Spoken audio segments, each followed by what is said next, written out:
Estamos en compañía del señor Lauro Fischer. Queremos conocer un poco más sobre este trabajo tan interesante que vienen realizando ya hace algún tiempo desde Agroparlamento. Bienvenido, muy buenos días, señor Lauro. Muy buenos días a ti y a toda tu audiencia. Contanos cómo surge Agroparlamento. Y en realidad estuve pensando recién y sus raíces tiene acá en Naranjito algo, ¿verdad? En el 2017, cuando se hizo el último tractorazo por tema de impuestos, hubo una gran manifestación, o sea, una gran reunión de acá, una convocatoria, seguramente la mayoría de la gente recuerda, y para organizar el tractorazo. En los días siguientes se realizó el tractorazo, el último que se hizo en el 2017, para pelear por el tema de los impuestos. Igual con todo y el tractorazo, los senadores en Asunción habían aprobado en general el impuesto a la soja, y después quedó en el opareí porque cuando lo tenían que tratar en particular se retiraron, dejaron sin quórum, pero dieron más o menos una señal de que les importa un carajo lo que digan los productores, ¿verdad? Si ellos cierran la ruta, que cierran, nomás nosotros hacemos lo que queremos, ¿verdad? Y bueno, y de ahí al día siguiente hubo una gran reunión en la Cooperativa Colonias Unidas y todos los productores preocupados porque los políticos estaban haciendo lo que querían, ¿verdad? Y fue entonces que entre un grupo de productores que estábamos ahí sentados, estábamos debatiendo y nadie quería hablar, y bueno, entonces yo pedí la palabra y le dije a los que estaban dirigiendo la reunión y al público en general que yo creo que es hora de que el sector productivo se meta en la política. Ya no puede ser más que personas que nunca plantaron una lechuga ponen leyes para el que cultiva la tierra. Y eso le gustó a la gente, y bueno, varios productores me escribieron, me dijeron lo que vos dijiste hay que hacer, hay que trabajar en eso. Y bueno, y ahí formamos un grupo de WhatsApp, ¿verdad? Varios productores, y después se les fueron invitando a más productores, y así fue surgiendo el grupo. Primero tenía lógicamente otros nombres, después se fueron puliendo de común acuerdo entre todos los integrantes. No es una cosa que lo vengo haciendo solo, ¿verdad? Es un trabajo grupal, muchas personas, muchos productores, gremios, cooperativas involucradas en desarrollar todo lo que es este grupo de productores para tener un poco una voz del sector productivo, porque anteriormente parece que todos decían lo que querían en contra del agricultor, y el agricultor como que sabemos que está trabajando, sabemos que está produciendo, no tiene tiempo para teclear, para escribir.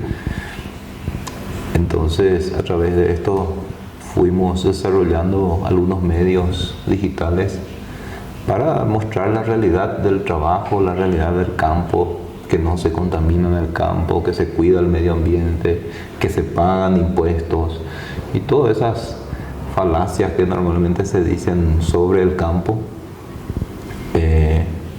Hemos logrado rebatir bastante, ¿verdad? Hoy la gente ya tiene otro concepto del campo, mucha gente ya tiene una mejor información real del campo, lo que es el campo, que ya mucha gente escribe luego, ¿verdad?, en las redes y dice qué suerte de que acá nos estamos informando, ¿verdad? Y nosotros creíamos que era diferente, ¿verdad? Mucha gente también de la capital y de otras ciudades del país, mediante eso vinieron a conocer el campo y se dieron cuenta que todo lo que se les estaba diciendo por años era mentira, ¿verdad? Que el productor sí está cuidando el medio ambiente, que el productor sí paga impuestos, que el productor no es ese energúmero que se le pintaba, ¿verdad? Que el productor está aportando todos los años al puesto de salud, a la comisaría, a la escuela. Eso es algo normal, ¿verdad? Haciendo caminos, puentes. Prácticamente todos los puentes del interior de la zona agrícola son construidos por el productor mismo, ¿verdad? Financiado muchas veces en conjunto con la municipalidad o solo entre algunos vecinos con el apoyo de alguna cooperativa o alguna organización, pero el gobierno muchas veces no está, ¿verdad? Está ausente. A veces sí, a veces no. Pero el productor siempre necesita camino los 365 días al año, principalmente en la cosecha y en la siembra. Y bueno, hay muchas cosas así, ¿verdad? Fuimos publicando, debatiendo, se hicieron documentales mostrando un poco la realidad del campo, entrevistando a pequeños productores, grandes productores, medianos productores, porque también muchas veces se cree que la soja es solamente un cultivo que hacen los inmigrantes brasileños, ¿verdad? Ese es muchas veces el mito que existe, ¿verdad? Sin embargo, hay miles de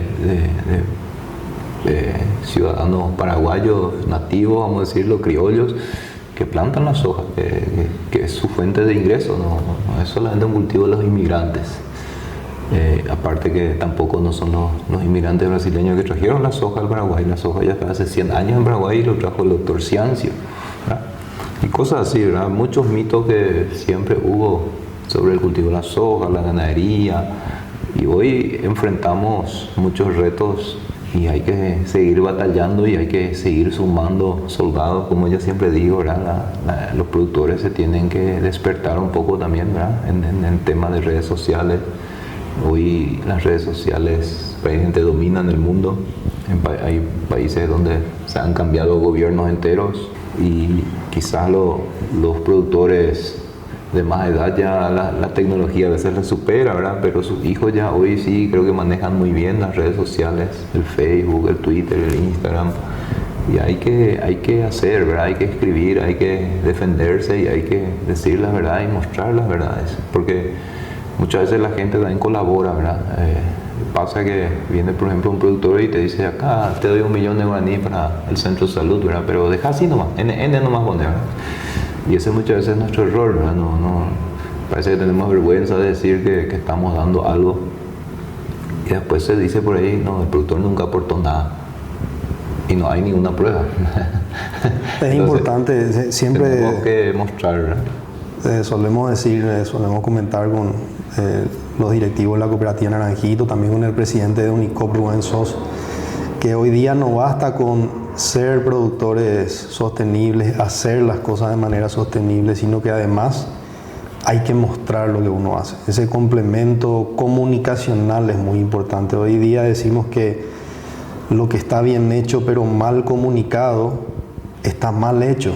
La comunicación ya forma parte de hacer bien las cosas, ¿verdad? Y justamente es lo que usted está mencionando, la importancia de que los productores cobren conciencia de eso y aporten, contribuyan también a esa comunicación para mostrar todo lo bueno que se hace desde el sector productivo agropecuario, ¿no?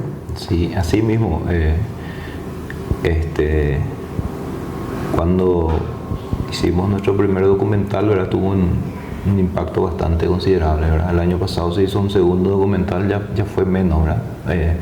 Parece que nosotros mismos no queremos compartir lo bueno que hacemos, no queremos mostrar lo bueno que hacemos, ¿verdad? Porque se hizo un documental sobre el cuidado del medio ambiente, el tema de las tierras, y muchas otras cosas de cómo trabaja el productor, ¿verdad? Tanto el pequeño, el mediano y el grande, que pendiente es todo lo mismo, la forma de trabajo, quizás a veces con otras herramientas o otros recursos financieros, pero en fin, la tierra se labra de la misma forma, casi todo el Paraguay hace siembra directa, y bueno, y esas cosas buenas tenemos que mostrar, ¿verdad? Hace poco la NASA sacó un informe de que Paraguay tiene carbono positivo, o sea que estamos secuestrando más carbono de lo que emitimos, y eso es bueno, ¿verdad?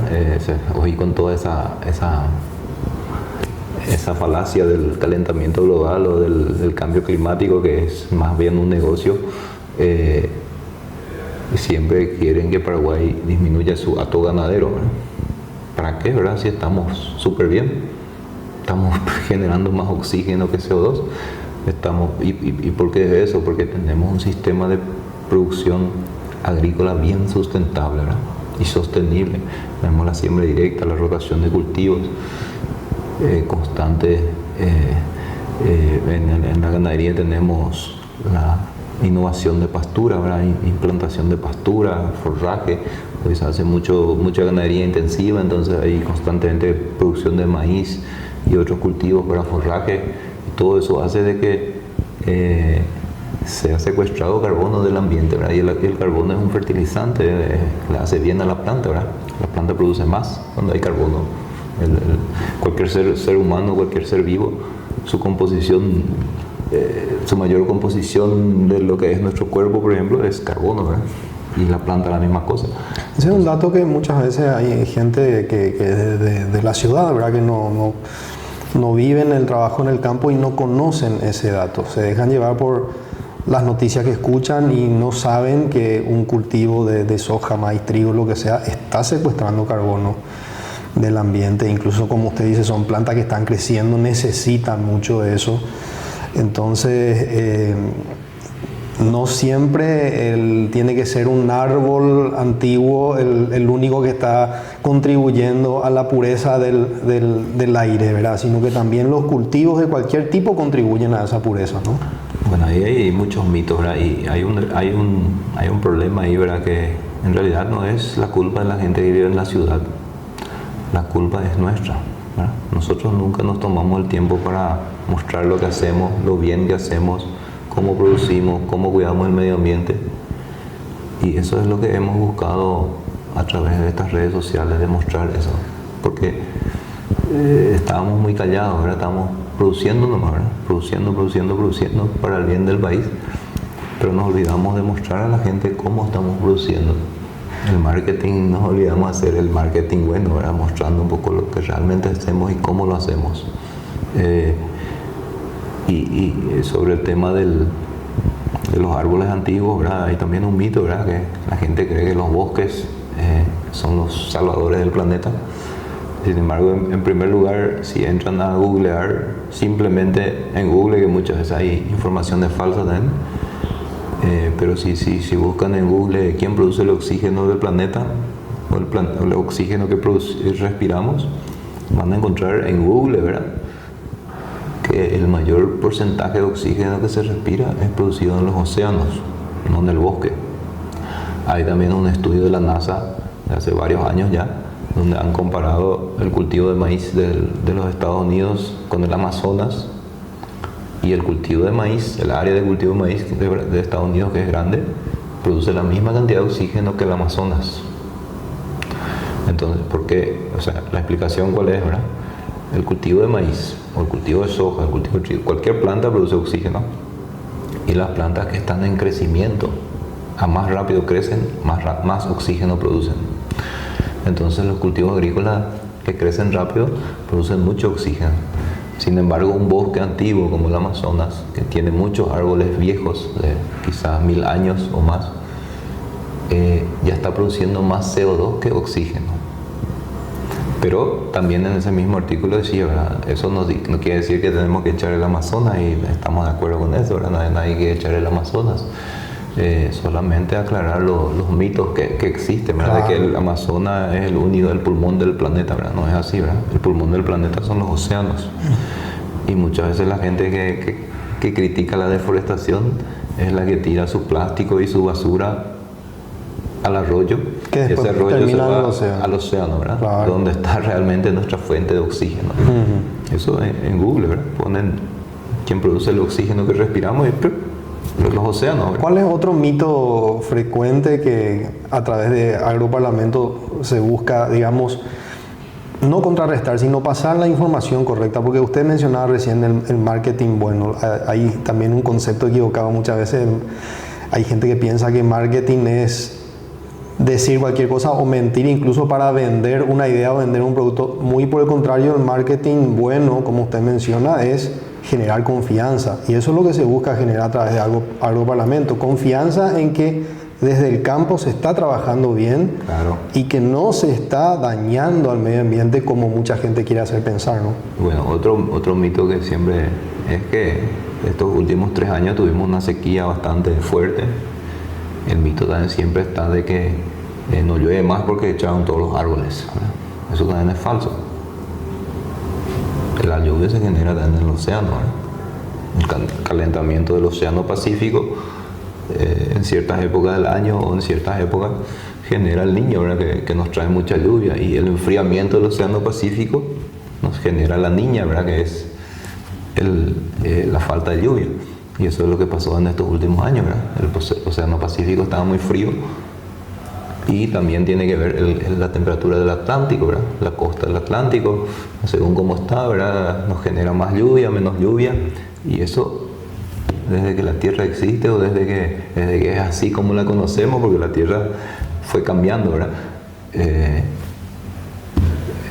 Siempre funcionó así, ¿verdad? Por eso en esta región oriental y la frontera con Argentina y Brasil, que dicen siempre el bosque atlántico del Alto Paraná, tenemos una vegetación exuberante porque siempre llovió ahí bastante, ¿verdad? En el Chaco hay bosque también, pero es otro tipo de bosque, un bosque mucho más reducido, lleno de espinas. ¿Por qué, verdad? Porque ahí llueve, siempre llovió la mitad o menos de la mitad que acá, y estamos a cuánto, a 500 kilómetros en línea recta. Entonces, si los bosques de acá tenían que ver con la lluvia, ¿por qué entonces en el Chaco no llovía, verdad? Y en el Chaco sigue habiendo mucho bosque. Paraguay, el año pasado el Infona sacó un informe, ¿verdad? El Infona, casi 40% del área del Paraguay es preservado todavía con bosques. ¿Y quién preserva los bosques? En su mayoría, el productor. Yo vivo en la ciudad, yo no tengo bosque en mi terreno, yo tengo algunos árboles, pero no un bosque. El que es agricultor, que tiene 100 hectáreas, por ley está obligado a tener 25% de su área con bosque, ¿verdad? O una área aquí en Naranjito, reforestada, ¿verdad? Aquí, por ejemplo, según cuentan los socios de la cooperativa, los pioneros de la comunidad, la mayor sequía que tuvieron fue en los años 77 y 78. Bueno, y estamos hablando de varias décadas atrás, ¿verdad? Cuando esto era prácticamente todo bosque, ¿no? Ahí tenemos otro mito, ¿verdad? Que siempre dicen que cuando por echarle bosque no llueve más, ¿verdad? Sin embargo, yo siempre le pregunto a la gente, ¿vos no hablabas con tu abuelo o con tu abuela? ¿Nunca te contó que en los años 40, en los años... hubo sequías mucho más fuertes que las que ya pasamos? Y parece que nadie nos hablaba con sus abuelos, ¿verdad? Yo hablaba mucho con mi abuela y ella siempre me contaba de la sequía de los años 40, cuando en mi ciudad se secó un arroyo, ¿verdad? Un arroyo bastante caudaloso.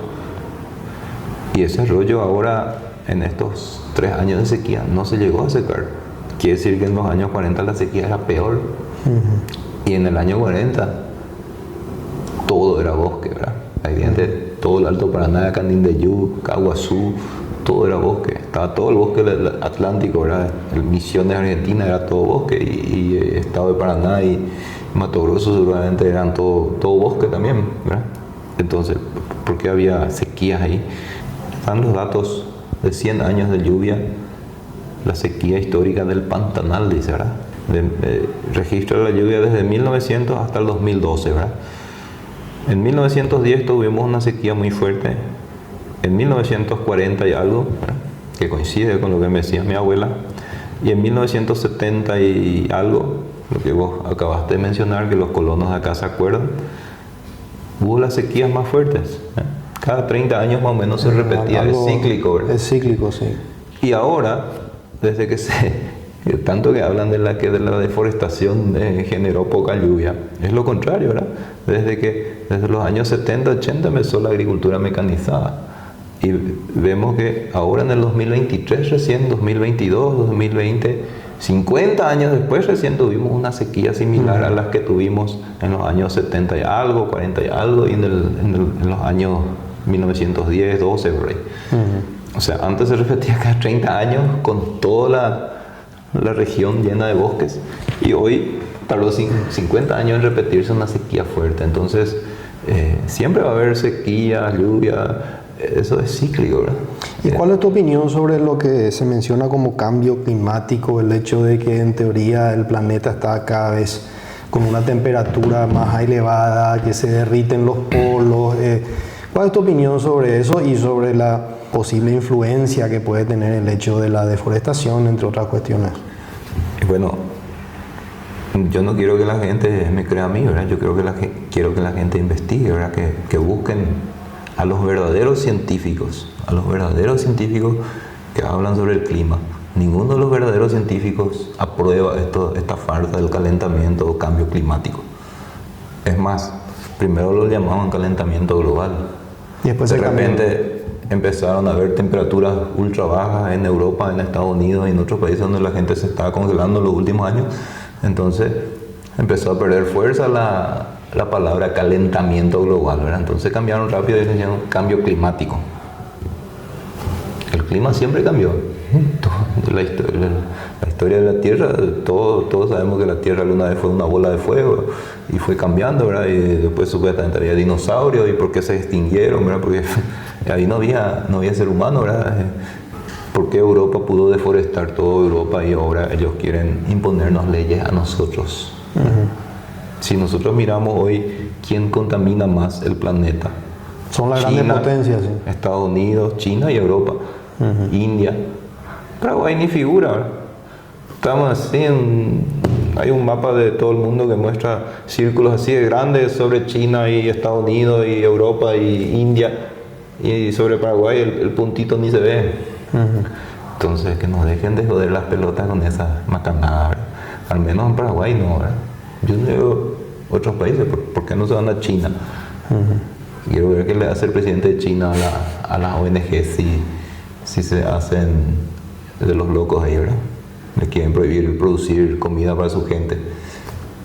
Eso es una cosa, ¿verdad? Después hay demasiado mucha falacia. La gente tiene que investigar y leer. Hablen con sus abuelos, los que viven todavía, pregúntenle si hubo sequía, ¿verdad?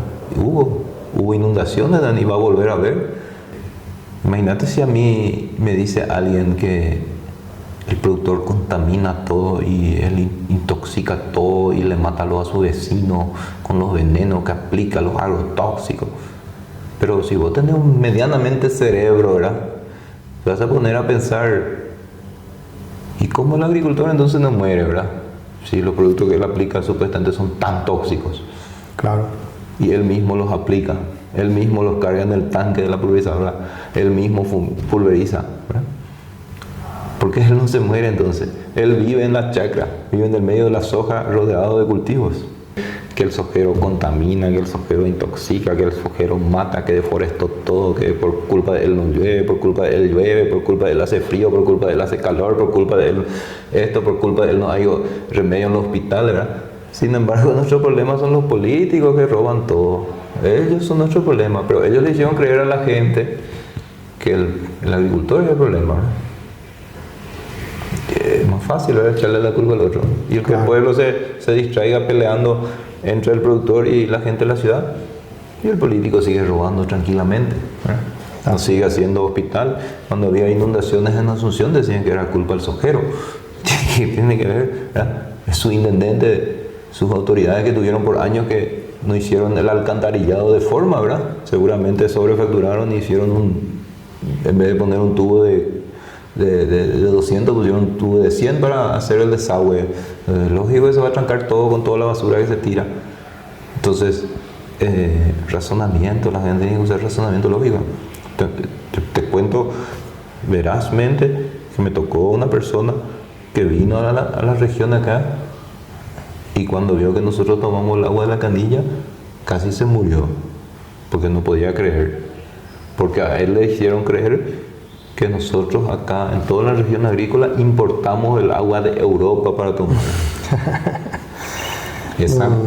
O sea, yo soy de Asunción, ¿verdad? En Asunción no tomo el agua de la canilla, muchas veces sale bastante turbia, pero estoy trabajando en distintas cuestiones para la cooperativa Naranjito hace 2 años y medio. Hace 2 años y medio que cuando estoy en Naranjito tomo el agua de la canilla sin ningún problema, ¿verdad?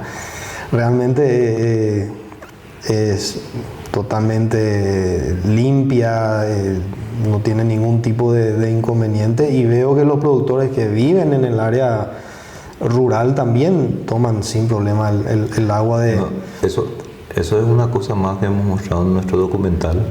Aquí hay incluso el agua de los arroyos toman. Acá he hecho un estudio muy bueno en Colonias Unidas que se hizo en el año 2010 en la época del Hugo, que estábamos con el socialismo a pleno, que fueron siempre los que más atacaron la agricultura.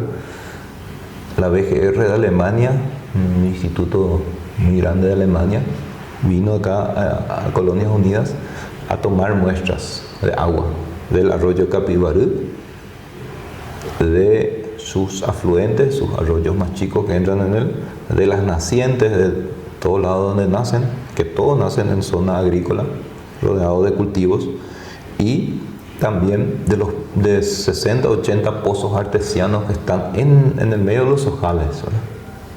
De todo eso llevaron muestras de agua, las exportaron a Alemania, hicieron todo por la vía legal, está todo documentado eso.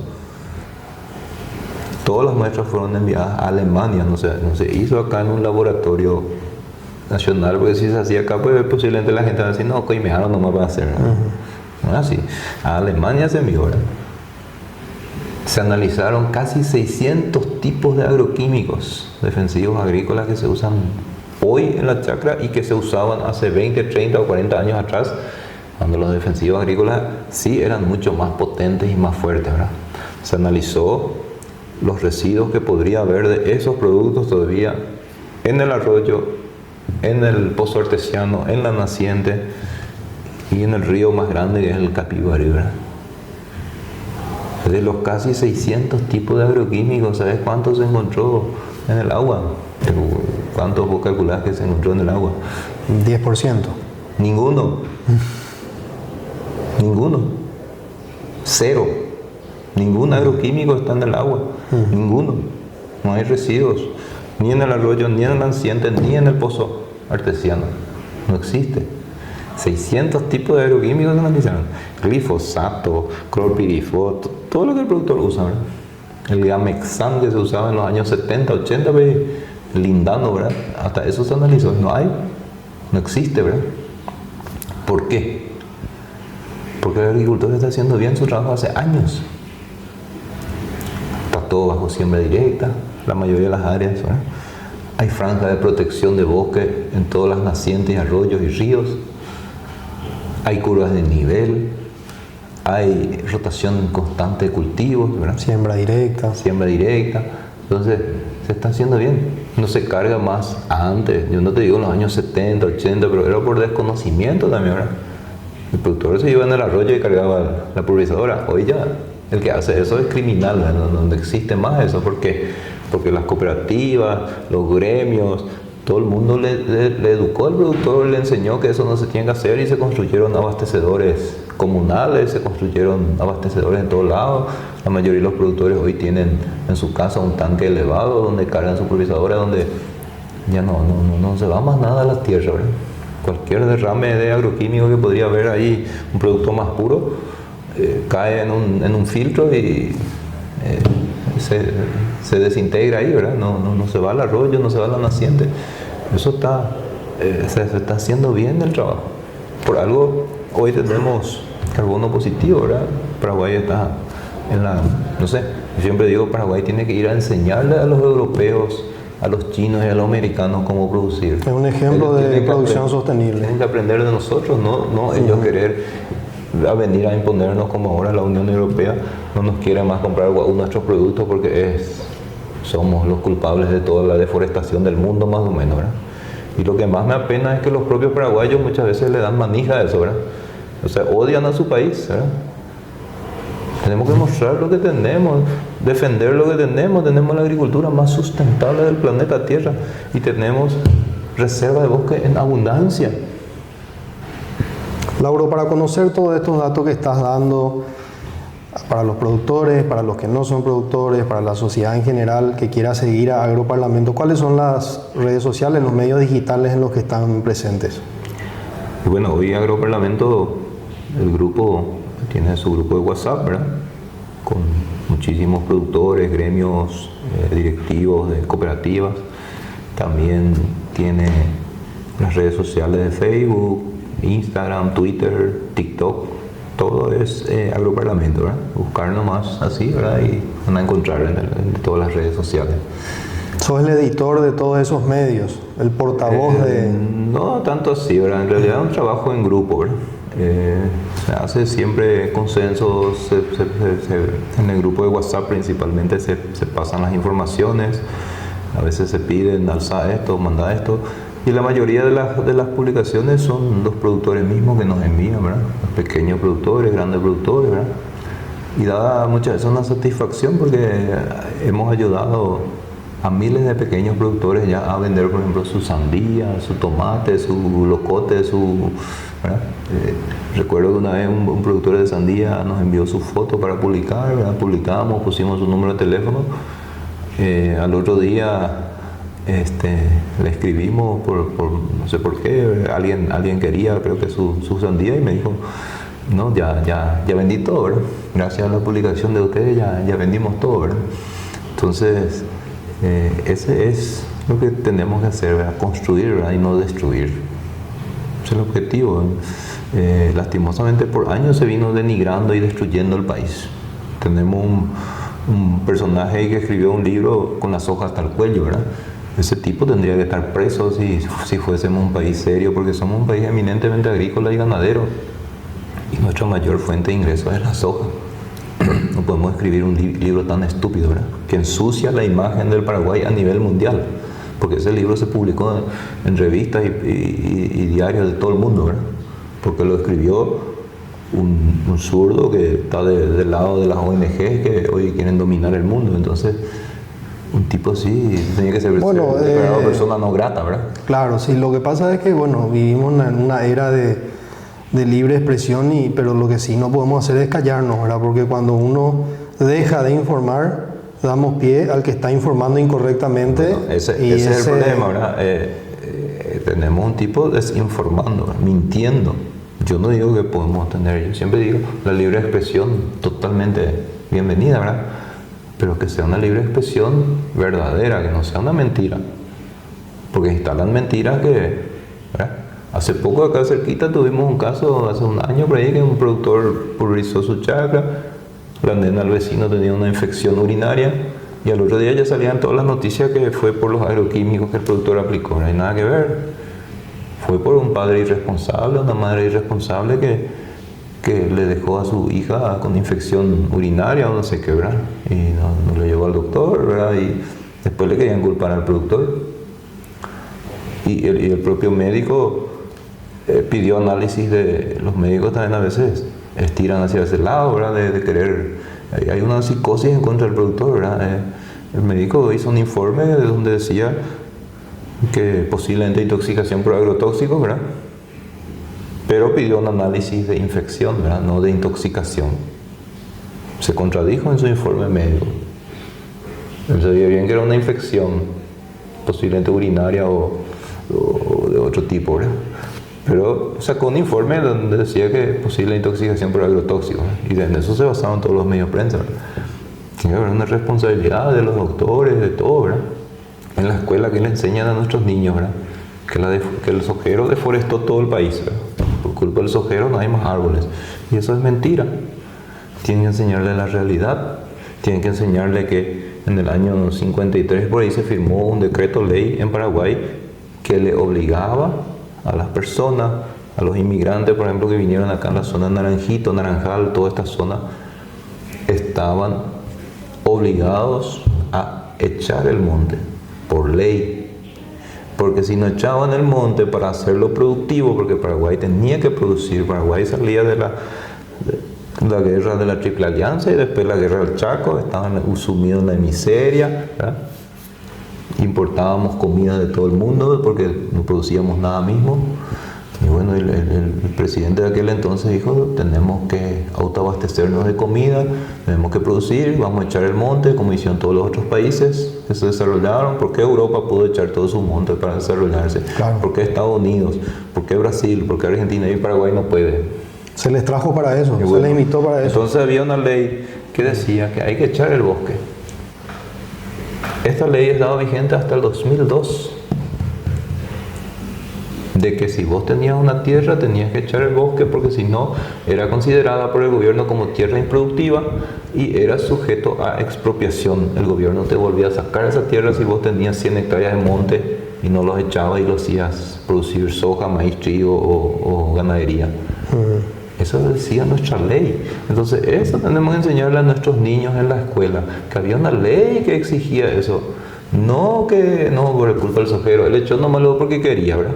No. ¿Verdad? Quizás había muchos productores que no querían echar todo el monte o querían echar la mitad nomás, ¿verdad? Pero la ley le obligaba a echar más, porque si no, el gobierno vuelve al Estado, porque es tierra improductiva, es bosque que no produce nada, no produce comida, ¿verdad? Yo siempre también le pregunto a la gente, vos no tenés ni un mueble de madera en tu casa, no tenés ni una puerta de madera en tu casa, ni una ventana, ni un maderamen del techo de tu casa no es de madera. Y todos lo tienen. Yo creo que el 100% de los paraguayos tienen algo de madera en su casa, ¿verdad? Entonces, bueno, esa madera fue alguna vez un árbol, sos cómplices de la deforestación, no fue solamente el productor que deforestó. Todos somos cómplices, todos tenemos algún mueble, alguna puerta, alguna cosa de madera en la casa. No es el productor solo que deforestó. Caguazú fue considerado muchos años la capital de la madera. Hoy mucha gente de Caguazú le echa la culpa al sojero, ¿verdad? Pero ellos por años sacaban los rollos para hacer muebles. Caguazú es famoso, conocido por los muebles de Caguazú, ¿verdad? Y que esos árboles no se echó, pero para hacer muebles. Le invitamos a todos los seguidores de la cooperativa Naranjito también a que sigan estas páginas que menciona don Lauro Fischer de Agroparlamento en todos los medios digitales y así conocer esta información, estos datos técnicos, científicos, estos testimonios de los protagonistas, sobre todo el buen trabajo que se está haciendo desde el campo. Muchas veces la gente también dice, el sojero produce miseria, no produce nada para el país. Pero chamigo, ¿cómo hoy existe Colonias Unidas, Naranjito, Santa Rita, Campo 9, Cateté, Hernandarias? Grandes ciudades se han formado gracias a la agricultura. ¿O acaso todo esto que hay acá en Naranjito, este progreso, esta cooperativa, los camiones que todo el día hacen flete, no es progreso, no aportó nada al país, ¿verdad? El mito es de que creen que el productor gana tanta plata que lleva todo a paraísos fiscales, ¿verdad? Eso le hicieron creer a la gente, ¿verdad? Sin embargo, el productor acá está pataleando para pagar su deuda con los bancos, con la financiera y con las cooperativas. No es así, ¿verdad? La agricultura no es tan fácil, pero sí genera mucho movimiento de dinero y mucho progreso. Es uno de los sostenes de la economía y del desarrollo nacional. Claro, ¿verdad? Don Lauro, muchísimas gracias por el espacio.